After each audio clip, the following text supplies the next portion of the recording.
Hi, this is Yoke's YouTube channel. Thank you for tuning to us. I'm Liz Matthew, the regulated Canadian immigration consultant. So today we will be discussing about elections in Canada and how it impacts immigration, Canadian immigration. Well, before moving on to that, I just wanted to tell you that we will be looking at one question each video moving forward.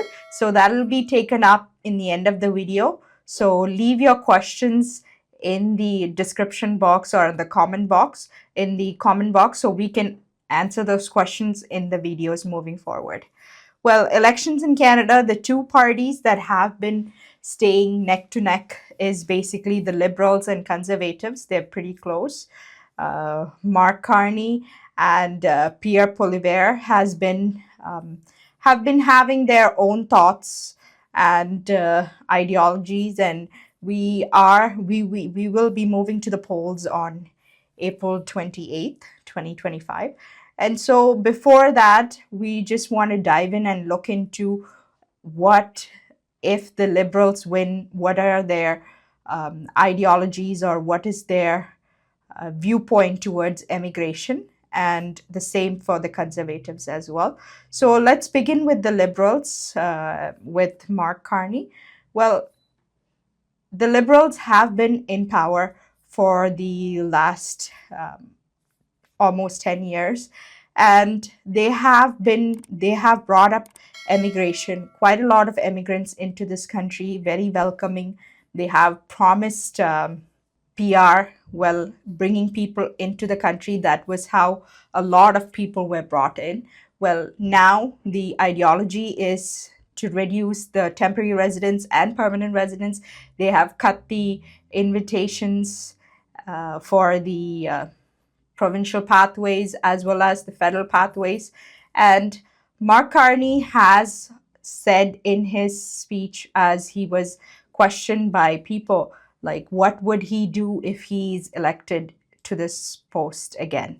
So he did mention that he would continue the way it is, the way the immigration level plans have been planned out for the next couple of years. He would continue the way it is, as the numbers have been reduced of how many people would be coming in compared to the previous years, and he would be continuing that. Well, so that is what Mark Carney thinks, and um, it might be helpful to the country. And as you know, overall, there's a lot of uncertainty in the country in terms of tariffs, immigration, whichever industry, be it housing, everything is going through a lot of uncertainty. And so it might help us. We're just sharing the viewpoints of both parties in this video, so that we can just get a brief idea. And in terms of Conservatives, yes, Pierre Poilievre has his own ideas. He's been campaigning for some time, and he did say that from the immigration perspective, he would be bringing immigration will be promoted in the country, Canada. It will be proportional to the economic needs of the country. That's what he has been saying. So basically, how it works is that, say, the economic needs of the country is housing, healthcare, jobs. So based on if there is housing, the number of houses that is being built, the number of immigrants that will be brought into the country will be less than that. So say if there is 200,000 houses that are going to be built, only the lesser amount of that of immigrants will be brought in. So there is a balance. That's what he said. There is a balance between the people coming in, the resources that are available in the country for the immigrants. So everyone has their share of jobs, housing, and all the other factors. That is what Pierre Poilievre has been bringing into the table. And Pierre Poilievre did say that immigrants have been overpromised by the Liberal Party. That's what he's been saying, that they were brought into this country basically being promised permanent residence.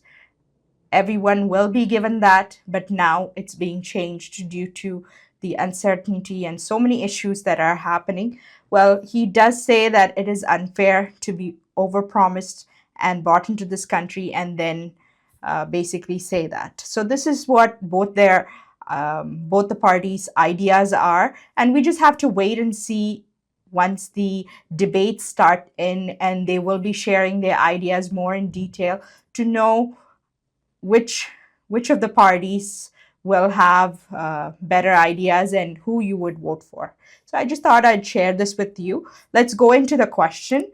Well, one of the question that has come into just below one of our videos is somebody asked, "Hi, madam. Recently, I got my work permit refused from IRCC, and now my immigration consultant informed me my LMIA also expired.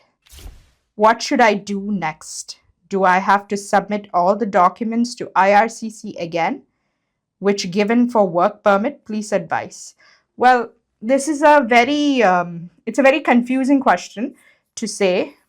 Just will provide you a general answer for it. So work permit. Once your work permit get refused by IRCC, so you generally do have a 90-day restoration period. So say if you have proper documentation to support it, yes, do go ahead and submit your work permit application with it. So if you are, as far as I understand, this particular individual had applied for LMIA as well from the employer. The employer was waiting for the LMIA result, I believe. So if the LMIA result was negative or they have expired, yes, you will not be able to apply for work permit based on that, since that is still not active in place. Hope I've answered the question, and we are always here to help you out. Thank you so much. Bye.